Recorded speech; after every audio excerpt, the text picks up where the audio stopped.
मे महिना आता उलटत आलेला आहे, त्यामुळे पुणे शहर आणि ग्रामीण भागाला जो पाणीपुरवठा केला जातो त्या पाणीसाठ्यामध्ये झपाट्याने घट व्हायला सुरुवात झालेली आहे। सध्या आपण खडकवासला धरण साखळी क्षेत्रामध्ये आहोत आणि या खडकवासला धरणामध्ये एकूण म्हणजे ही जी 4 धरणं आहेत, या 4 धरणांमध्ये एकूण पाणीसाठा आहे तो आता जवळपास 7 TMC इतक्यावर गेलेला आहे। त्यामुळे हळूहळू आता पाणीसाठा आहे तो सुद्धा कमी व्हायला सुरुवात झालेली आहे। आता मे महिना संपत आलेला आहे, शेवटच्या टप्प्यात आहे।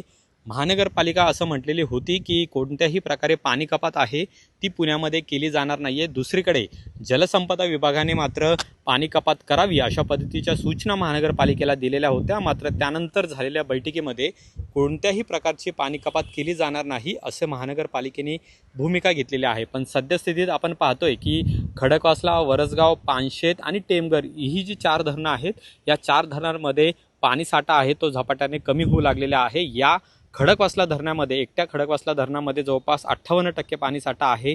टेमघर धरण जे आहे तिथं मात्र 0% पाणीसाठा आहे, म्हणजे ते धरण पूर्णपणे सध्या कोरडं झालेलं आहे अशी परिस्थिती आहे। तर वरसगाव आणि इतर जी धरणं आहेत पानशेत, त्या धरणांमध्ये देखील पाणीसाठा आहे तो आता हळूहळू कमी होऊ लागलेला आहे। सद्यस्थितीमध्ये कोणत्याही प्रकारे पाणी कपात केली जाणार नाही असं अधिकाऱ्यांचं म्हणणं आहे। मात्र दुसरीकडे जलसंपदा विभाग मात्र आता हे पाणी जे ग्रामीण भागाला पुढे शेतीसाठी सोडलं जातं, जिथं बारामती, इंदापूर, दौंड, हवेली या भागांमध्ये जे पाणी जातं तिथं मात्र जून महिन्याच्या सुरुवातीपासून काही प्रमाणामध्ये काटकसर केली जाऊ शकते किंवा पाणी कमी प्रमाणात सोडलं जाऊ शकतं असं सुद्धा आता सांगितलं जात आहे। पण सगळ्यात महत्त्वाचं म्हणजे पुण्याला पाणीपुरवठा करणारी ही जी 4 धरणं आहेत, या 4 धरणांमध्ये हळूहळू आता पाणीसाठा कमी होऊ लागलेला आहे। सद्यस्थितीत आपण खडकवासला धरणाचा आढावा घेतला तर या धरणामध्ये जवळपास 58% पाणीसाठा आहे। पानशेत धरणामध्ये 31% पाणीसाठा आहे।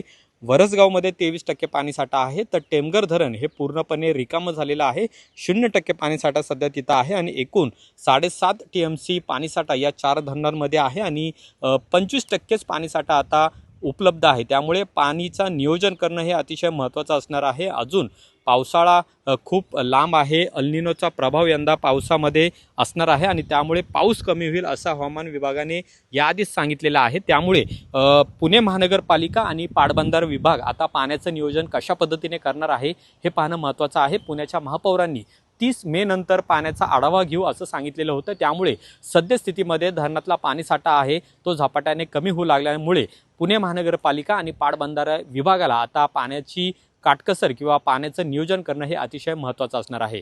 अमोल धर्माधिकारी, LS मराठी, खडकवासला, पुणे।